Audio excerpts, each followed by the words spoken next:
Incumbent Senator Kelly Marsh, Taitano, and incumbent Senator Sabina Perez. They're both Democrats, and we have candidate and former Senator Chris Duenas on the Republican side. Good morning.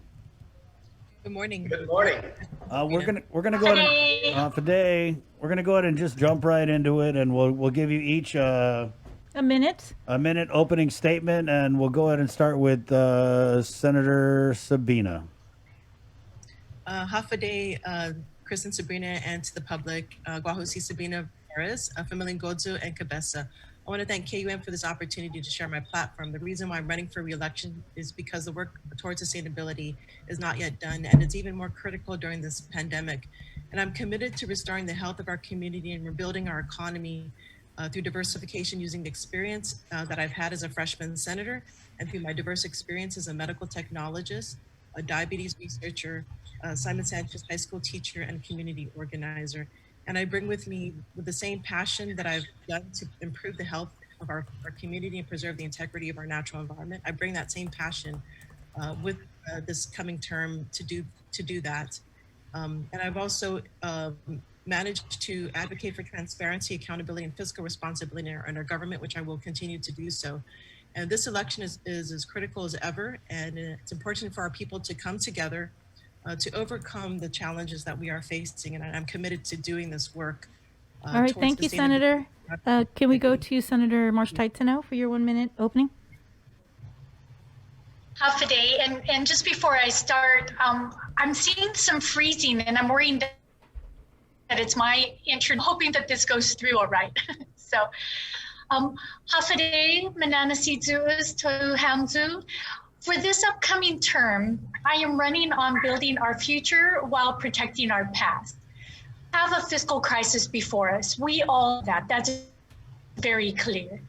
Opportunity to rebuild and revision our economy on sustainable community better in the long run. And I believe that we have the skills and the local talent to get that done. This, among other bills, I have written legislation to up development plan to include principles. Your children and grandchildren deserve a Guahan that moves forward towards the future that is as special as the one that we grew up with. I research and study every bill that comes across the session floor. I have weighed out the issues, I vote my questions, and I have written laws to save lives and livelihoods. All right, Senator Marsh, sorry, you've run out of time. We're going to move over to Senator Chris Duenas for your opening statement. Half a day to the people of Guam. My name is Chris Duenas, candidate for senator in the 36th Guam legislature. I have served now 16 years in the past, actually, in many capacities in public service. I was first year director of Department of Youth Affairs, and then I was the director of Department of Land Management. I served in the 31st and the 32nd Guam legislature, and I also served as a special assistant to Governor Cavo, and ended my public service career as the Guam Housing Corporation president.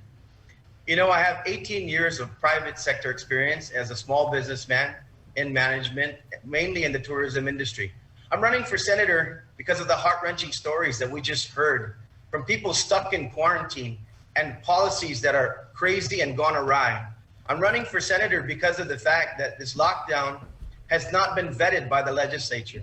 I actually introduced a bill proposal, and I hope these two senators today would consider introducing it, that would require the governor to come down and get legislative concurrence on continuing the lockdown after the first 30 days. All right, thank you, Senator, so much. We'll move on to the next question. We're going to give you guys 2 minutes at the end of the show just to finish. Right on.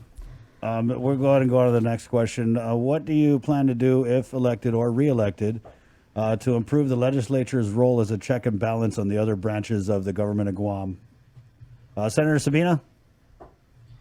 Yes, so I have introduced a bill, Emergency Health Powers Act, which hasn't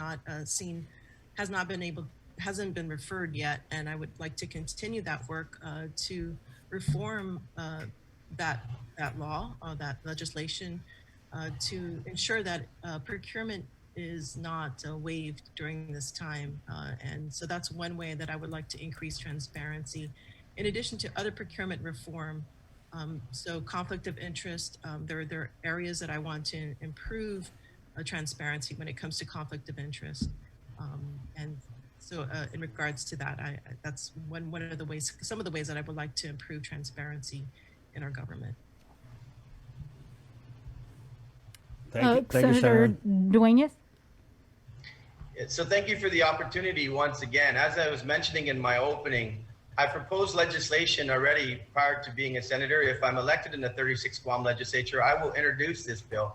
Hopefully it will be introduced before I arrive there. But that bill basically would ensure that all voices are heard, that everyone has a seat at the table when it comes to emergencies, public health emergencies, and making sure our government operates properly. On Friday, Dr. Mike Cruz was on the stand testifying, and he mentioned that it was not the Physicians Medical Group and it was not doctors who recommended this crazy quarantine that's going on, and really heart-wrenching stories of people who need to get out of there to take care of their families because someone has passed. These are the kind of things that I will do as senator. I also believe that it's extremely important to have a very vigorous debate on the budget. I was disappointed when I watched the last two budgets that have been passed in this legislature. I don't think there was enough scrutiny, and I think when it comes to our dollars and cents, we need to put a lot more pressure on the executive branch. And Senator Taitano.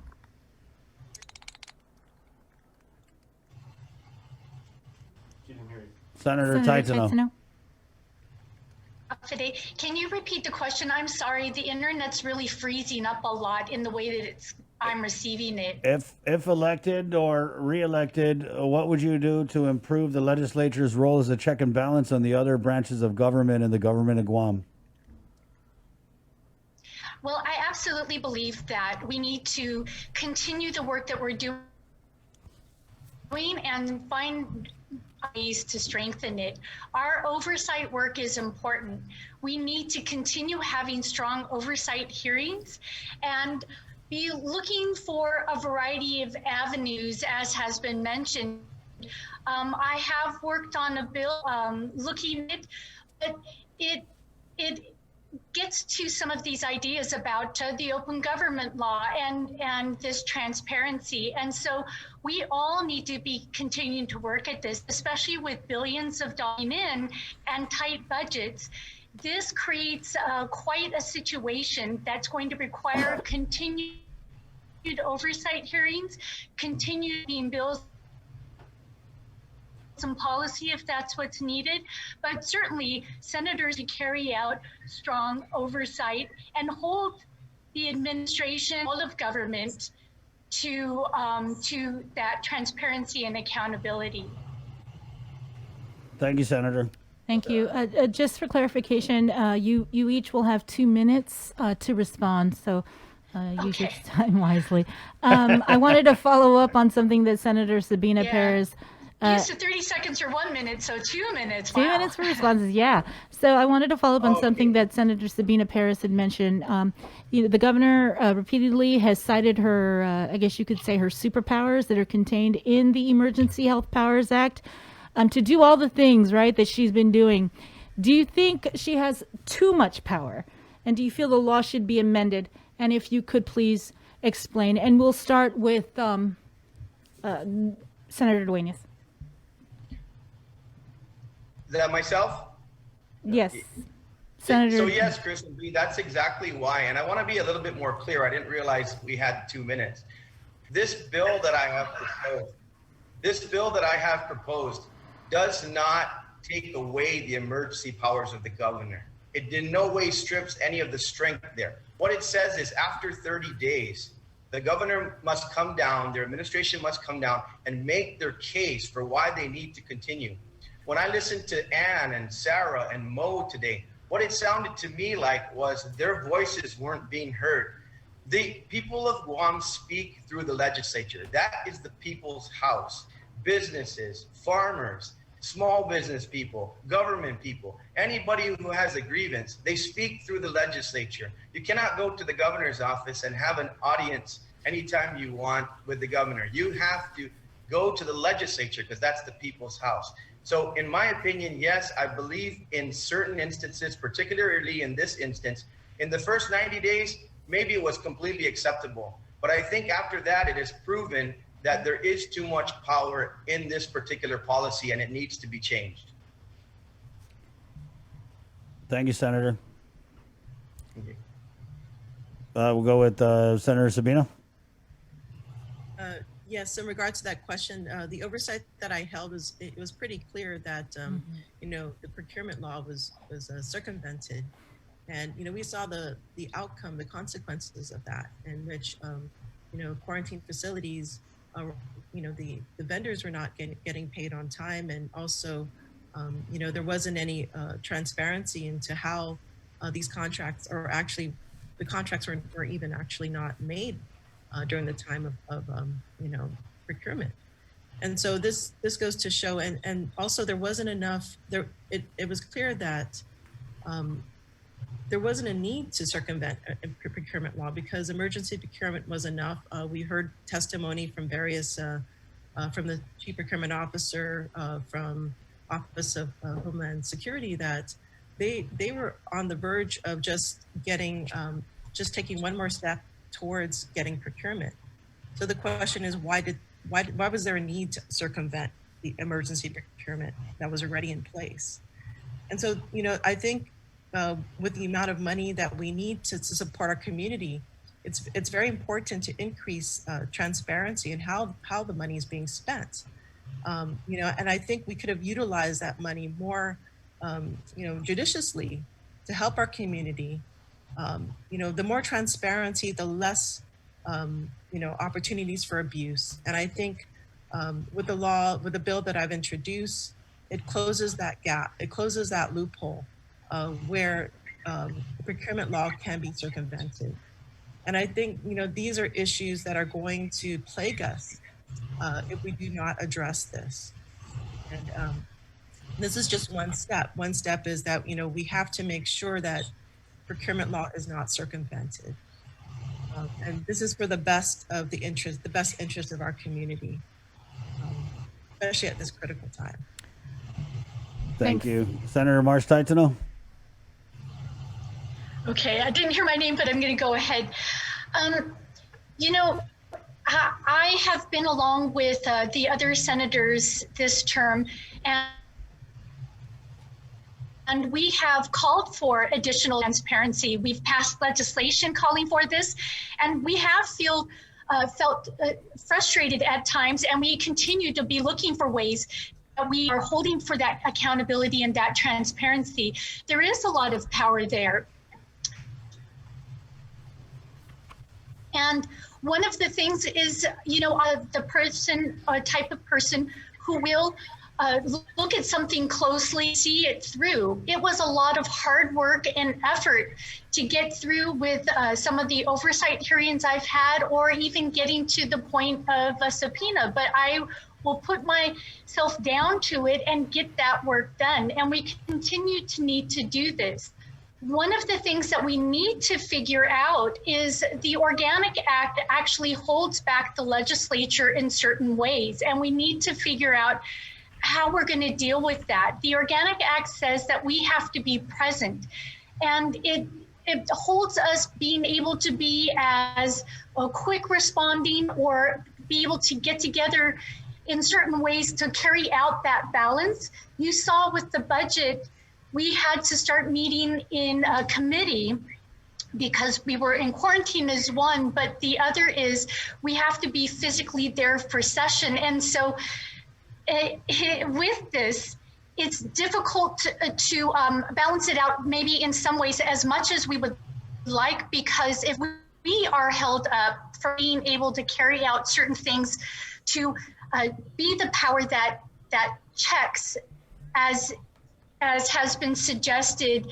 by being the review body after the governor issues something, we may be held up by not being able to be there. So we absolutely need to be co-equal. We absolutely need to be holding them accountable. We absolutely need to be continuing to figure out the ways to call for this, but we also need to get rid of that roadblock that says we might not be able to get there and do certain things to call them on that accountability. Thank you, Senator. We'll move on to the next question. What is your stance on senatorial pay raises? Do you believe that senators' pay should be increased or not? And we'll start with former Senator Duenas. Go ahead. No, Chris and Bree, I do not believe that senatorial salaries should be increased. As a matter of fact, I am an advocate for a part-time legislature. And let me tell you why. As we sit down now and we look at the executive level pay, you were just talking to Ray Tapasnik earlier, I think $160-some thousand he's making. And I'm sure he believes and the board believes he's worth it. And I'm sure the hundreds and thousands of millions of dollars in salaries for unclassified directors and employees in the executive branch, I'm sure those folks feel that they're worth it. I thought I was worth the money I got paid when I was in the executive branch. But in the legislature, it is such now that really, I think a full-time legislature with part-time senators, much like the CCU and a stipend, would be the better way to go. I don't think we need professional senators anymore. I think what we need is we need people who are concerned about our community to run for office, that are going to go in there and do exactly what the legislature is supposed to do. Pass legislation, confirm appointments, and pass a budget that is sound and that is reflective of what our community can handle in terms of taxation and what we need to do for the people of Guam. So no, I am not an advocate whatsoever for any increase in senatorial salaries. And on this issue, I am a firm believer that we should go forward now and have part-time senators. I want to clarify this also, not a part-time legislature, because the legislature will be full-time. The employees and the staff and those who actually draft bills, introduce the legislation, set up for hearings, and do all of that work, I think that's the most important work that happens at the legislature. Senators will come in when they convene session and do what they need to do in terms of that. So absolutely not, no pay increases for senators. Okay, Senator Sabina. Yeah, absolutely not. We should not be looking at any increases. In fact, we should freeze any increases in our government, especially at this time. I think what we need to do is look towards tightening our belt, looking ways to cut government in order to, leverage some of those savings to help our community who have lost their jobs and to those businesses that need our support. So yeah, this is definitely not a time. And as far as, the part-time senators, I think, looking at that, I think the value of the work of the senator is much greater. And having served as a chairperson for environment, revenue, taxation, procurement, it is a full-time job. We're constantly crafting legislation, working with the agencies to figure out what is the best solution forward. It's important to have, to continue the work as a full-time senator. But yeah, absolutely no pay raises as senators for sure. Thank you, Senator. Senator Marsh Taitano.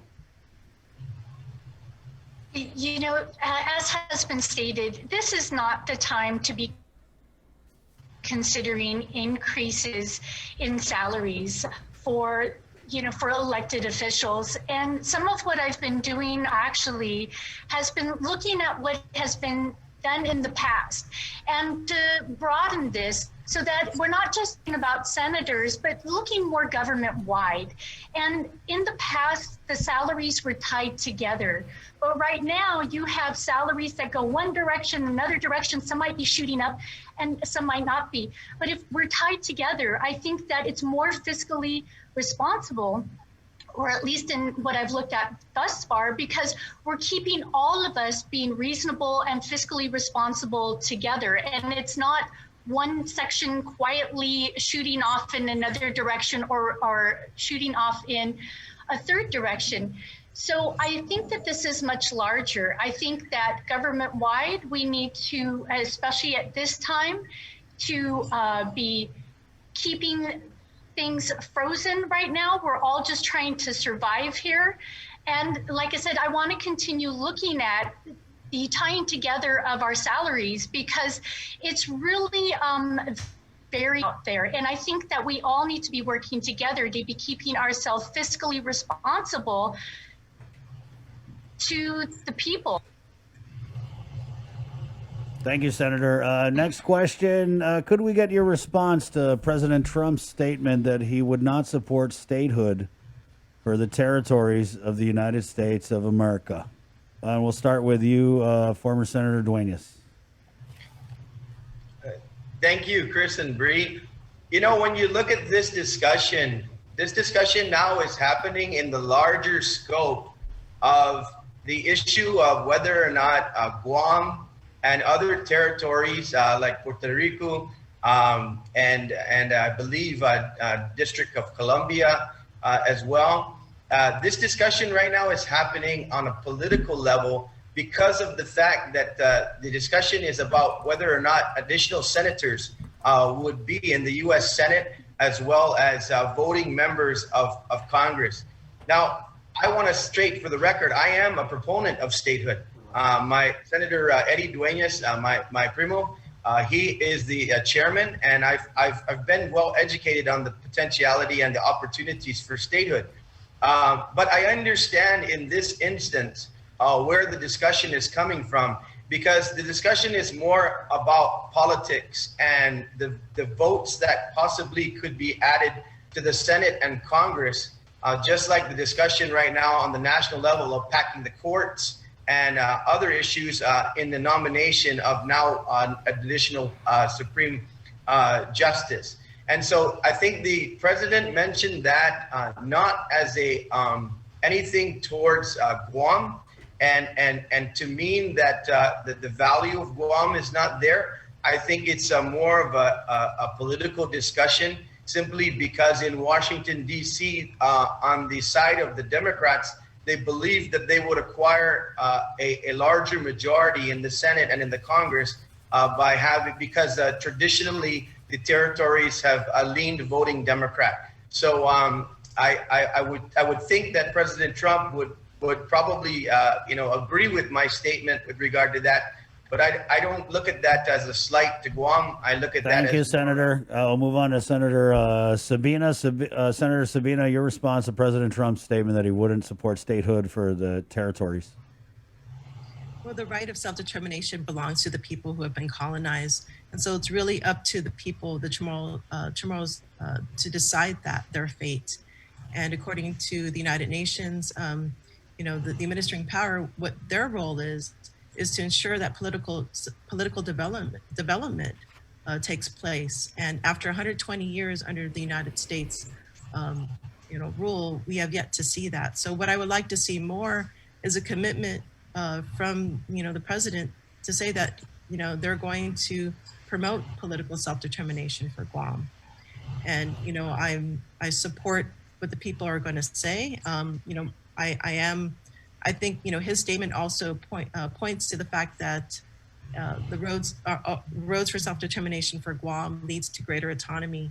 And as you can see with the experience that we've had under federal laws, it's very difficult to protect our natural and cultural resources. And having worked with a organization that we worked within the framework within federal laws, and we were unable to accomplish that.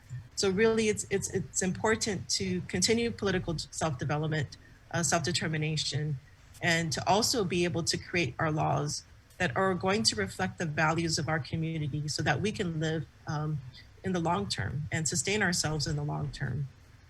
So I think, having his commitment towards political self-development is much more important than his stance on which political status. Thank you, Senator Sabina. Senator Marsh Taitano. Okay, we're letting her back in.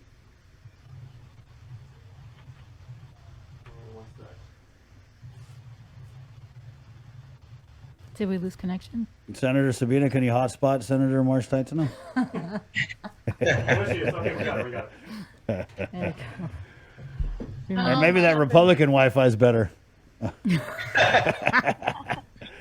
All right, Senator Marsh Taitano, let me repeat the question. Respond to President Trump's statement that he will not support statehood for the territories.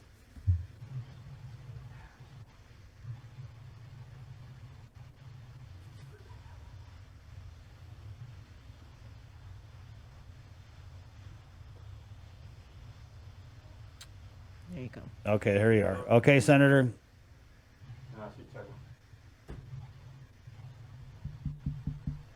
Can you hear me? Sorry, I couldn't hear the question. Here's the question. Yeah, I can hear you now. Okay, can you please respond to President Trump's statement that he will not support statehood for the U.S. territories? Well, this is writing a historical injustice.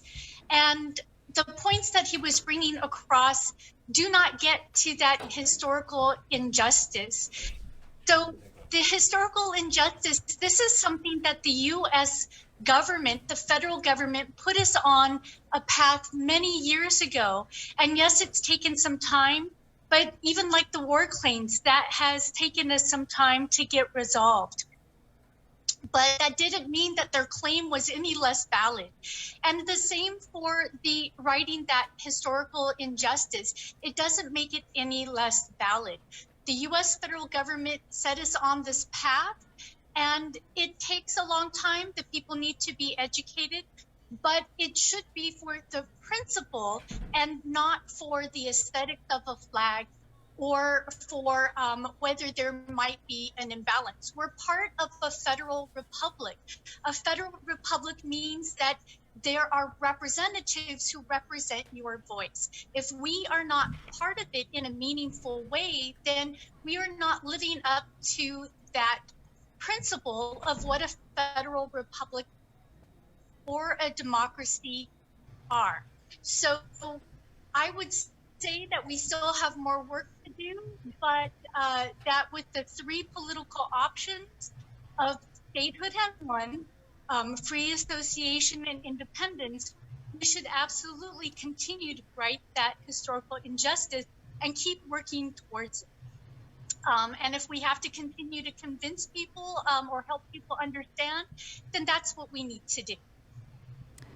Thank you. I'd like to shift focus now on healthcare. And the Army Corps of Engineers in April, they issued an assessment of the Guam Memorial Hospital, basically saying that the current infrastructure is in an overall state of failure due to age, environmental exposure, lack of financial resources to support pre-planned capital infrastructure replacements, and lack of previous facilities designed to adherence to building codes. The existing facility is incapable of providing enough space to meet the long-term needs of the patient population. What are you going to do about this? We'll start with Senator Perez. Okay, well, as you can see, our capital improvement projects have been one of the biggest challenges for government of Guam. I mean, we were unable to even get, $10 million to fix some of the roofing in the hospital. So how are we going to get the funding for the $150 million? I think this is going to require definitely collective support from our congressperson, and perhaps even looking at alternatives for public-private partnerships, with getting this hospital rebuilt. And absolutely, I agree, we need to rebuild the hospital, but finding the resources and is going to be the trick to do this. And I think, in the past, when it comes down to funding, we have to rely on perhaps public-private partnerships. I can't, we are at the ceiling, where as far as the debt ceiling goes, we cannot borrow that amount of money by government alone. So we have to look at other options. And perhaps another way is tapping into some of our federal partnerships. The VA, as you know, the veterans are having a lot of difficulty attaining much needed medical care during this time of COVID. We really need to look at how can we maybe combine the efforts of building a veterans hospital on Guam in collaboration and building the hospital for the general public at large. That's something that I would like to focus on is how can we combine the resources to address multiple issues at one time. I think with this type of approach, I think we can achieve the rebuilding of the hospital, and we have to. There's no choice in not having to do so. So innovation is definitely important. Looking at all options, thinking outside the box. These are things that I am. These are some of my strengths. Senator. Thank you, Senator. Senator Duenas. Thank you for the question. As you may remember, under the Calvo administration, with Will Castro, and I assisted in this, the HMAT team which was basically an assembly of professionals to do a review of the hospital and come up with a plan during that time. And we were working with the legislature as well. Chris and Bree, we came to the pretty much similar conclusions. And that's where the list, and in fact, I believe Lillian Posadas was actually the board chair, and so she's very familiar with this as well. That's where the list of current capital improvement projects recommendations came from. And so going forward, I think now with that reinforcement from the Army Corps, first of all, we need to still do some of those repairs because it's going to be a while before we have a new hospital. But Chris and Bree, I'm convinced we need a new hospital. And I want to look at two approaches. First of all, I think we can do a design, build, operate. And that will allow us to make sure that we can bring in the capital where we're simply paying debt service on a new hospital to be built. Much like Senator Perez was talking about, VA, yes, I'm also looking at the University of Guam. I think stateside and nationally, you see a lot of partnerships between hospitals and universities. There's a lot of reasons for that. Maybe developing faster the much needed nursing, critical care nursing that we have here, and also opportunities to use best practices. And also because of the footprint of UOG, they have a lot of valuable property up there. And I think that will also allow us to leverage Hospital Point. So we have a lot of opportunities, but I believe short term, get the capital improvement projects, the minimum done. Long term, we need a new hospital for the people of Guam. Thanks, Senator Duenas. Senator Marsh Taitano, same question. Yes. Well, it's true. We do need both short and long-term solutions. We had worked together, this legislature, to come up with some short-term solutions. Last budget, we set aside $10 million from the surplus funds that was supposed to go to capital improvements. And it was really disappointing that that wasn't done. But we will continue to work towards those kinds of solutions because we need to be addressing some of it now. And some of what I've been looking at for the long-term solutions, it may be possible. There has been the idea of having more of a central area where we have mental health and wellness there, we have clinics there and the hospital, so that it's more of a one-stop area and we can work with the synergy between each other. So that may be the direction to go. One of the things I did was I also was instrumental in helping get so that there would be a task force to specifically look at these ideas in a very focused way. The other part of what I've been doing is I've been looking at compact impact reimbursement.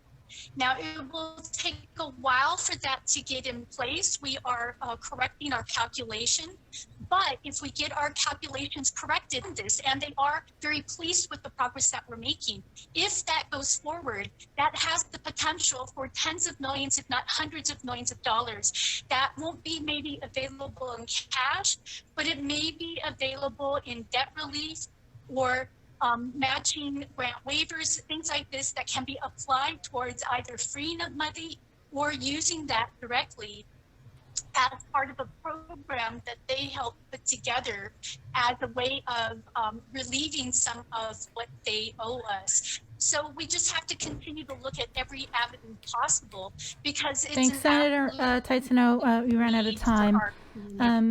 I have a question. It kind of relates to pay, and this is something that at the beginning of this pandemic and the response, there was an issue of double pay. We haven't heard much about it. We got the AG's opinion. We heard there may have been a lawsuit filed in the district court. But be that as it may, there is legislation in the legislature regarding double pay. And this, of course, is for the frontliners, for the nurses, the firefighters, the police officers, the essential workers that have had to report to work while other GovOne workers have gotten to stay home and telework. And so if this bill to pay double pay was on session agenda, let's say tomorrow, and Senator Duenas, you are a senator, would you support it? And please explain your answer, yes or no. Let's start with Senator Taitano. Okay, so this is something that we were all and continue to be so concerned about. And we need to think about this for the long term, because this isn't going to be the only pandemic we go through. We've already gone through previous ones. They just haven't been as intense. And the predictions are that these are going to happen with more frequency. So what we need to do is we need to continue hearing from legal advice before we move forward too quickly, because it needs to be done well. It needs to be done in a way that can hold up in the court, and a way that is fair as possible and recognizes everybody for their risks and other things as much as possible. But what really came to light was that there is a lot of disparity between different agencies and the way that these things are carried out. So we need to sit down and take a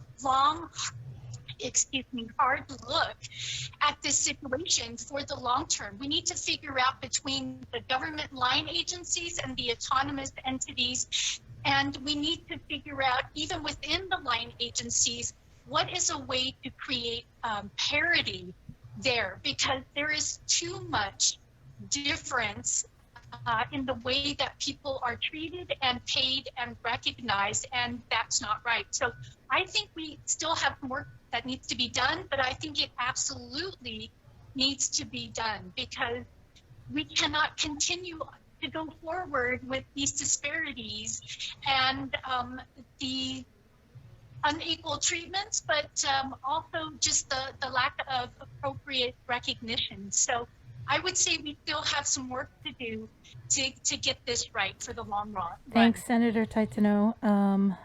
Senator Duenas.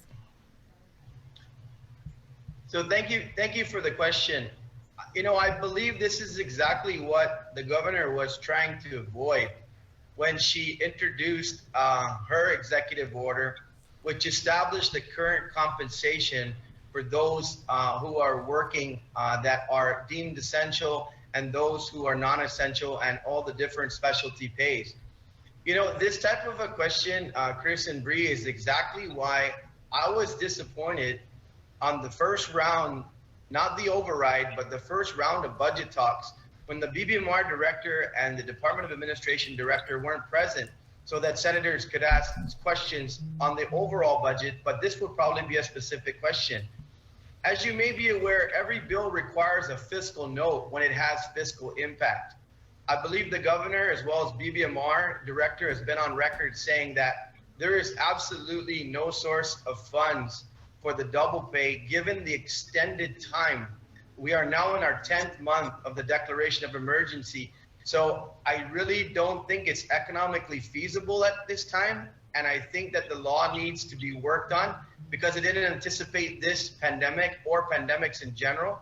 I think it was more designed for typhoons and other short-term natural disasters. And Senator Perez. Yes, I think I would reiterate those sentiments too. I think, you know, having not looked at the bill, I think in general, I think the double pay is would not be sustainable in the long term. And I think that what I believe in is a hazard pay and differential pay, and also parity within our government as far as pay goes. Yeah, we see how, like Senator Marsh Taitano was saying, that, you know, there's so much differences between when you go between autonomous and line agencies, and within line agencies themselves, as we saw with the GURA, you have, the director making, more than, a lot more. I believe more than the superintendent or perhaps other directors. But I think, double pay is not sustainable at this time. I am also would like to address the disparity issues as in regards to pay. And I believe we really need to implement the wage study to help kind of equalize work for effort within our government. I believe that we need to encourage merit and as well. Thank you, Senator. Okay. Oh. Did you want to ask? Okay. Businesses have shut down. Businesses are really hurting right now. Hundreds of businesses struggling to even stay open. What will you do to help them if elected? And we'll start with Senator Duenas.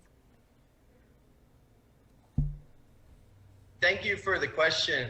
I think two things are really important when we look at tax policy. In order to bring back our tourism industry, we're going to have to look at seeing how we can help businesses get back on their feet.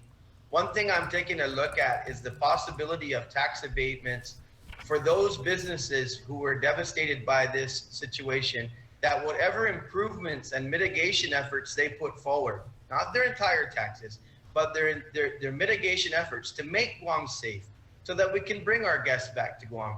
An opportunity for them to be able to write those costs off so that they can survive.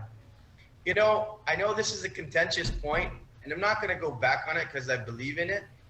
This BPT increase right now looks like it has generated $90+ million in pulling that kind of money out of the tax stream, out of the businesses, out of the hands of our people, our paying tax people.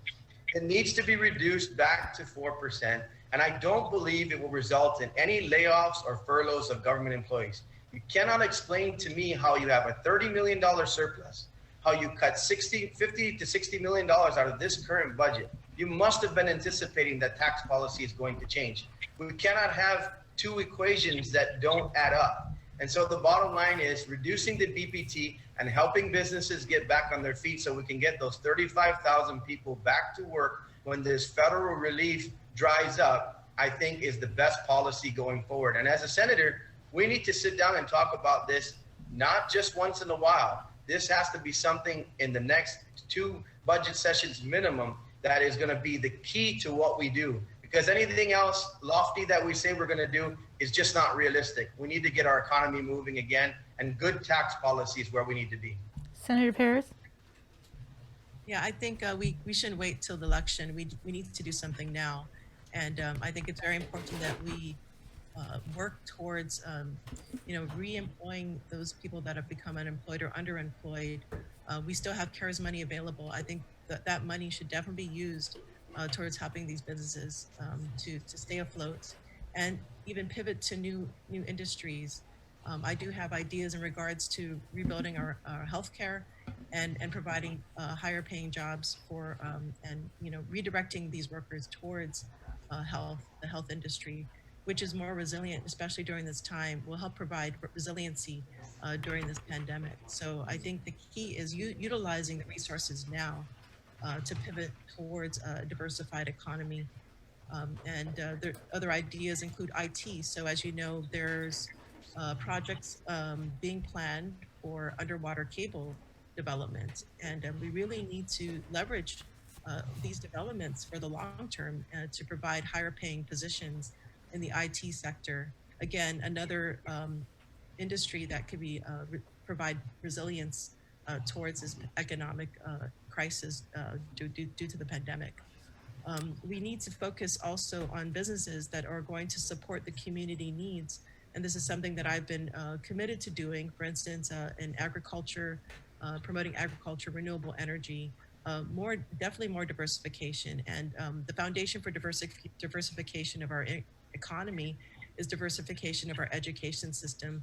I've sat down with Superintendent John Fernandez and many of the educational stakeholders to promote more diversification through the magnet school idea, where we have cohorts that can lead to these diversified careers. And so students that are graduating from our high schools are ready to take on the jobs Thank you, that Senator. are much needed in our community. Thank you, Senator. Senator Taitano? Yes, so, we need to continue to build on what we've been doing. We've given small business tax breaks. We've expanded that twice. We've expanded and continued apprenticeship programs. We look for an additional 1.4 million towards these training programs. So with our entire economy, we need to rebuild and revision. And we need to look at both the workforce, but also the businesses themselves to help them on this path. And so part of this is encouraging, or not encouraging, but looking for every possibility for federal monies, federal programs that can continue to give relief and help that revisioning of these businesses. So what I am submitting is a bill on regional resiliency. And this is helping build up businesses and commerce that is less dependent on those outside forces. It's less dependent on the volatile outside forces, but it's more about building up our internal strength as an island and building up our strength as a region, because we still have commerce going on between us. That is much more secure than relying on much larger forces. And I think in efforts like this, it's part of the solution of how we can be shifting our focus so that it's more locally supported and locally centered. And with that circular economy, that money goes around and around, and it multiplies much more so, which is much healthier for our businesses. So with elements like that, as well as I am willing to look at the Thank you, BBT. Senator. What's meant to be Thank you, temporary. Senator. Thank you. We're going to move on to our closing statements. You each get 2 minutes to close it out here on the link. It's KUM News Decision 2020. We'll start with former Senator Chris Duenas. I didn't hear you clearly. 2 minutes closing? 2 minutes closing. Hey, thank you, Chris. Thank you, Chris, and thank you, Bree, and thank you to the KUAM family. The Breeze has really been an incredible show so that the people of Guam can get to know more about their government, what their government is doing, what the proposals are for those who are asking for their vote. Chris and Bree, I think that this election is a serious referendum on whether or not you believe your legislature has done enough, whether you believe your mayors have done enough, whether you believe your congressperson has done enough. And I think that's what the voters are going to go to the polls and answer that question. I'm here to tell you that I don't think enough has been done. In fact, I'm disappointed. I think the legislature has tried, but I think they've been too silent when it comes to the area of holding the administration accountable. I think that when it comes to making sure that we hear all voices, the business community, the small businesses, the people who really need the help. I understand healthcare. I live with healthcare. I am a COVID survivor. I know the seriousness of this pandemic. But the fact of the matter is, there is much more beyond just the health issue here. There is the issue of our community and our future. And I'm not saying that we would just open the floodgates and open the doors tomorrow, but the legislature is where the people speak. You need to be more active. You need to have more hearings. You need to hold checks and balances to ensure that our community has an opportunity. As your senator, I, Chris Duenas, commit to you that that's what you'll get from me every day, your voice being heard. I humbly ask for one of your precious 15 votes. Thank you. Thank you. Thank you. Senator Marsh Taitano. Well, I think I'll continue where I had left off. it has been such an honor serving this last term, and it has been a really hard situation that we are all working to get through. And I am, if anything, a compassionate leader, but one who also holds a strong line. So I have written laws that are intended to save lives and livelihoods. We have lost too many of our community members to rip currents and hiking safety issues, and I have written a law to help save those people. I've expanded our in-office early voting. What we're seeing now to try to make our elections safer and save ourselves through those processes. I have strengthened protections for our Guam brand. I have been part of the effort to rebuild and revision our economy, and I work every day towards that with building up new industries and building up new ways that we can be strengthening what we have and what works for us and is less dependent on those outside forces. So with that, I continue to call for just our community concerns. I have stood up for our vets, and I continue to call for more just accommodation for them. And I continue to call for protection of our community's resources while we do this. Our resources are part of our health, our well-being, and our economy. So much of our economy rests on our resources as well. And so I have stood up for those. And with COVID-19, it's changing each and every one of our lives. And again, that getting back to just needing to focus on our economy, because that will fuel everything. Thank you, Senator. Yes. Senator Sabina Perez, the last word, closing statement. Hafa to the people of Guam, and thank you, Chris and Sabrina, and the KWM family too as well, for allowing me to provide this opportunity to share my goals for the 36th Guam legislature. The reason why I'm running for re-election is because the work of sustainability is not yet done, and it's even more critical now than ever during this pandemic. And I'm committed to restoring the health of our community and rebuilding our economy through diversification, using my diverse experiences as a freshman senator, as well as medical technologist, diabetes researcher, Simon Sanchez teacher, and community organizer. Additionally, I'm committed to advocating for government transparency, accountability, and fiscal responsibility, as my record has shown. And this election, it is critical more than ever as a people that we need to come together to address the public health emergency and economic downturn. And I'm committed to doing the work towards sustainability, accountability with integrity. And I humbly ask for your continued trust and support and vote this election. I'm number 14 on the Democratic ballot. Thank you very much. Okay. You want me to just throw this extra minute away? Thank you guys for coming on. Thank you guys. Definitely again. Thank you, Chris and Green. Thank you Be for letting safe. me have this opportunity. Good times. Guys, be safe. All right. Senator Sabina, Senator Kelly, Thank you. Chris, Thank see you. you. Staff, bye. Good luck. Stay home, wash your hands, or go get a tattoo. Good job today, Bree. Good job. Some of the takeaways from this morning.